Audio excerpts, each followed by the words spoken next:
शर्मा जी जयपुर से। राधे राधे महाराज। महाराज जी आपके चरणों में कोटि कोटि प्रणाम। महाराज जी मैं पिछले 20-22 वर्षों से ऋण वसूली विभाग में काम करता हूँ। काफी लोगों का हमने मेरी उपस्थिति में ऋण समय पर ना चुकाने के कारण मकानों को खाली करवाया। जब मकान खाली करवाने के लिए जाते हैं तो उस घर में बच्चे बुजुर्ग और माताएं बहनें होती हैं। जैसे कि मैंने बताया कि मेरा काम यही होने के कारण मेरे पास और कोई विकल्प नहीं रहता। अतः महाराज जी मेरे हृदय में कभी कभी बड़ी व्याकुलता रहती है कि आगे मेरा तो क्या समस्या ही। अब वो मतलब व्यक्ति ऋण नहीं दे पा रहा तो फिर सरकारी हिसाब किताब तो ऐसा होता ही है। पर अब उसमें आपका सहृदय है, इसलिए आपको दुख होता है कि वो सब कहाँ जाएंगे। पर देखो, भगवान की 3 प्रकार की लीलाएं होती हैं, सृजन, पालन और श्रृंगार। वही सृजन करते हैं तो वही पालन भी करते हैं, वही श्रृंगार भी करते हैं। तो अगर हम कर्म बिगाड़ दें तो वही फिर दंड विधान करने वाले बन जाते हैं, और कर्म सुधार ले तो वही पुरस्कार देने। अगर हम सरकार से ऋण लेकर समय से चुका देते तो हमें और आगे के लिए रास्ता बनता। हम इतना क्यों ऋण लिया जिससे हमारा घर, हमारा परिवार दुखी हो। थोड़ा विवेक तो रखना चाहिए कि हम उतना ही पैर पसारे जितनी हमारी चद्दर हो।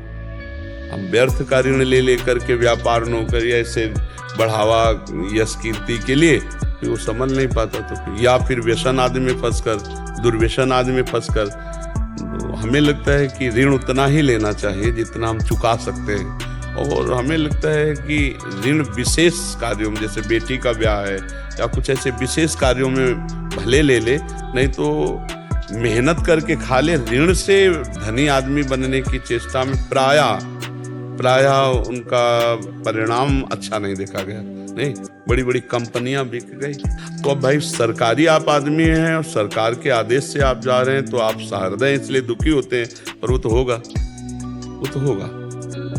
इसलिए हमें लगता है भगवान से प्रार्थना करें कि उनको व्यवस्था दे, उनको अपना भाव बकाया। और आप कुछ नहीं कर सकते सरकारी आदेश के आगे, किसी का क्या।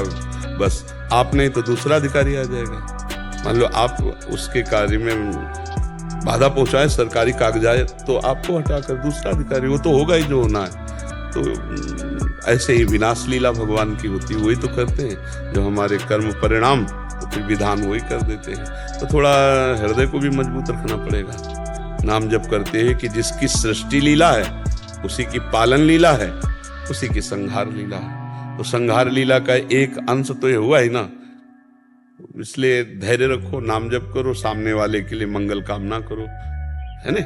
और जैसे कोई अपराधी है, अब उसने अपराध किया कि उसको मृत्यु दंड मिलना चाहिए। अब बड़ा दयालु जज है, पर उसको करना पड़ेगा, नहीं करना पड़ेगा, उसको हिम्मत करनी पड़ेगी और उस अपराधी को मृत्यु दंड देना होगा, चाहे जितना दयालु, क्योंकि विधान है। ऐसे ही आपका कार्य है। तो सहृदय होने के कारण ऐसा भाव आएगा, लेकिन क्रिया वही होगी जो सरकारी विधान से होना। उसमें कोई बचाव पक्ष हो नहीं सकता। नहीं आप नहीं करोगे, दूसरा भेज देगा। सरकार के पास आप ही थोड़ी हो, दूसरे भेज देंगे। तो वो तो विधान होगा ही। आप जहां भी जाएंगे, आपका जो अधिकार है उसके अनुसार आपको सरकारी सेवा करनी ही पड़ेगी। तो जैसे बहुत दयालु पुलिस वाला है, लेकिन अगर चोर है, उसकी पिटाई का विधान बन चुका है, तो उसे डंडा चलाना पड़ेगा।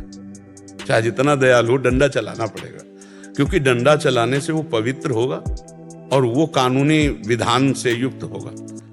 वो उसका अब अपने कानून के अंतर्गत रहे, तो ये डंडा चलाना भी पूजा हो जाएगी। भगवान का ही सारा खेल है। जब सामने विपक्ष में भगवान श्री कृष्ण अर्जुन के और भीष्म जी इधर, तो भीष्म जी महाभागवत है ना, अर्जुन के भी बाण मारते और भगवान के भी बाण मारते। और भगवान आराध्य देव है, भीष्म पितामह जी के आराध्य देव। क्योंकि लीला में जब आपने हमको ये स्वांग दिया कि हम आपसे युद्ध करें, तो फिर हम वैसे ही करेंगे। तो आपने स्वांग दिया है लीला में, तो फिर ये हमें करना पड़ेगा। ये विवेक से समझना पड़ेगा, है ना। जिसके लिए जो भगवान विधान करते हैं, प्रभु आज्ञा जेहिका जस आई, सो ते भांति रहे सुख लाई। कोई दूसरा उपाय नहीं है। आपको लगता है क्या कोई दूसरा उपाय? कोई उपाय नहीं जी।